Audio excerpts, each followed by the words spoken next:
Boom, you looking for this? Welcome back to BoomShot. I'm Cale, this is Colby, Yes, and Thor Love and Thunder reviews dropped today, and they're a bit of a mixed bag.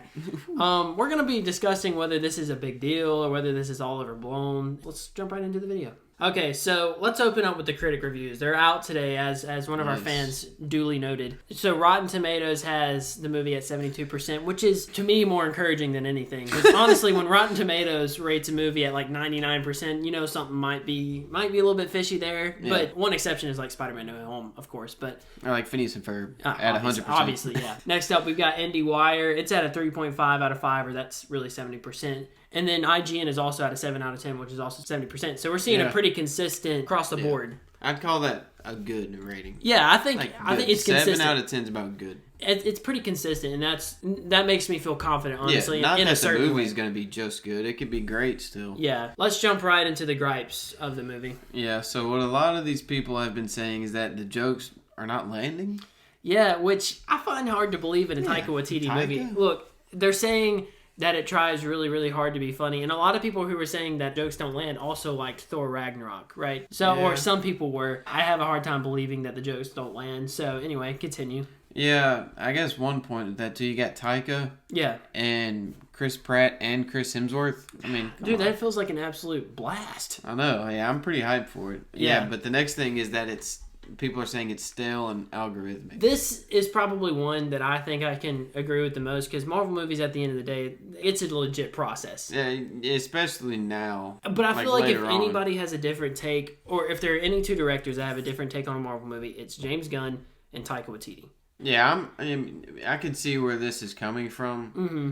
But like you just said, I mean, a Taika movie, the only thing it could be like is like Ragnarok. Exactly. Which I wouldn't complain, really. Or anything like Guardians of the Galaxy. Yeah, I would say that it would be similar that's the only those ways. Thing, really. But I feel like a lot of those movies are definitely more polarized because of the way they approach the movie, which we'll get into that later. So yeah, a lot of people were saying too that they just went overboard with the jokes and stuff. That I could see. I mean, I could see that. To where I mean, you have Gorr the God Butcher. Mm-hmm. And if you make too many jokes and don't take yourself seriously at all, and make a joke out of Gorr almost, which I don't think is going to happen at all.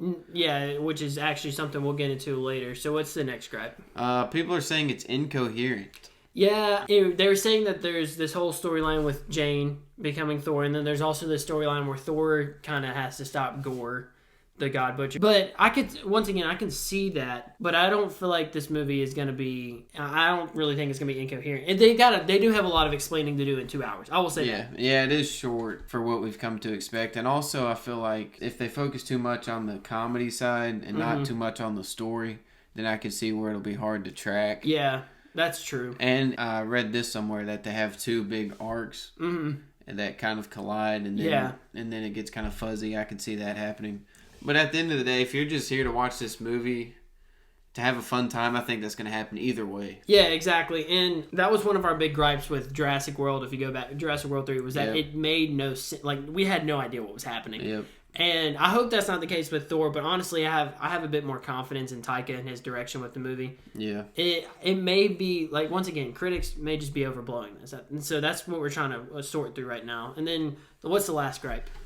People are saying, and we saw this quite a bit, is that Natalie Portman and Chris Hemsworth chemistry is not explored in the movie. Yeah. Even though you bring her back. Yeah, some people or everybody's saying that they have good chemistry, especially since Thor 1. Like, the chemistry's obviously been there, but people are saying that it's more of a love story between Thor, Mjolnir, and Stormbreaker. That's what people are saying. And I would be okay with that, except you bring Natalie Portman back. Yeah. And then you don't explore it. I could see where the gripes are coming from. But the reason you bring Natalie Portman back, maybe, is because Thor is gone. Yeah, that's true. So they may not explore that just so that way the fans don't get hyped on this idea and then kill Thor off at the end, which I don't think they're going to do, but I'm worried about it. Chris Hemsworth, which this could be total misdirection, he's been saying like he'd come back for a 5th and 6th and 7th movie. Hey, dude, we'll have him in What If. That's what I'll say. But yeah, that's true. If he does die, I'd rather have him live action, obviously. But next up, we've got praises of the movie. So praise number 1 is Bale and Gorr the God Butcher. Yeah, that was in pretty much every article we read. Oh yeah, every single article. People were saying that they used him. Some people were saying that they used him a bit more sparingly. Like, he's not on the screen a ton,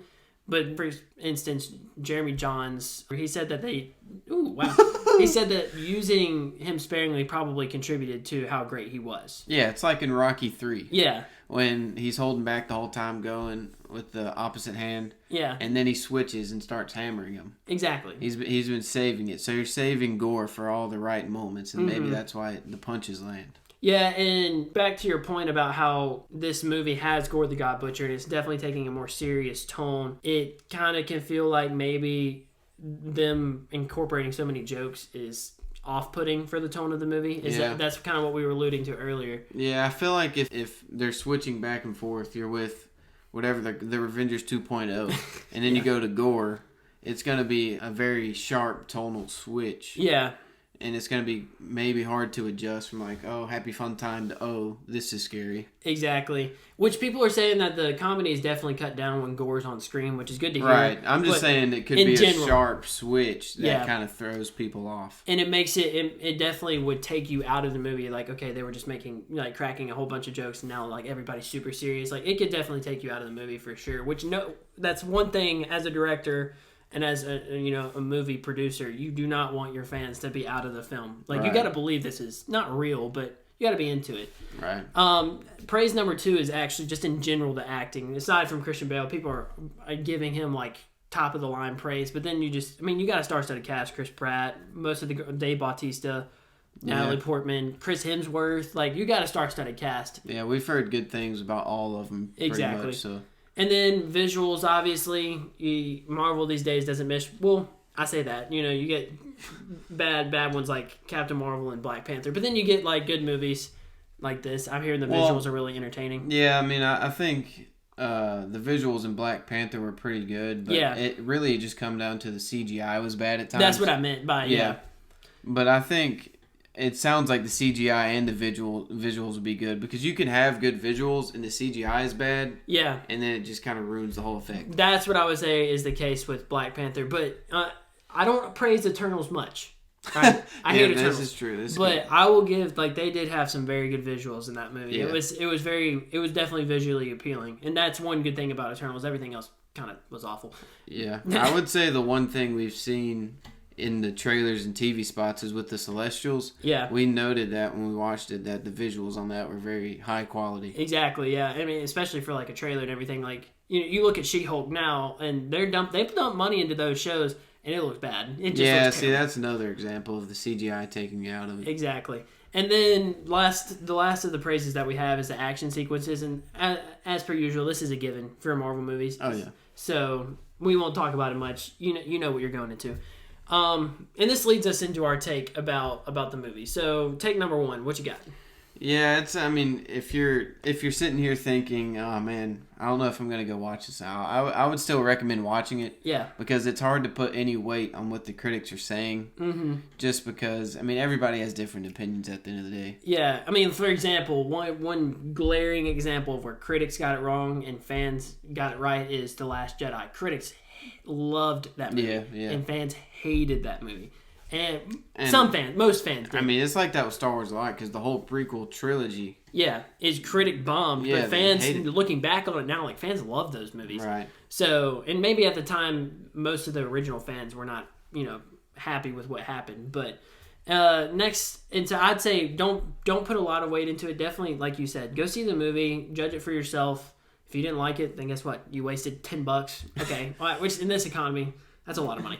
But next up, we've got critics can elaborate on the best parts of the movie in order to maintain a spoiler-free review. So we don't know. We know a lot of the bad parts, because they can kind of explore that a little bit more. But you can't tell me about the good parts quite yet. Other than like acting, yeah, you can always say someone did really good in this movie, but you can't really necessarily say why. Yeah, exactly. You can say like Gorr was scary, but you can't really say anything about his motive. And things like that, or like certain scenes where he was like butchering people. Like you can't really explore that deeper, and that's another reason why you can't put a lot of weight on what critics say, because they can't give you the full story either. They may have skewed judgment, but they also can't give you the full story.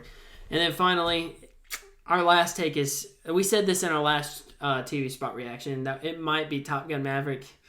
I don't think it beats Top Gun. Yeah, after doing some further review, and after Top Gun just won't go down. It might be the number one movie this weekend. You just never know. Yeah. You just never know. Top Gun fans are dedicated.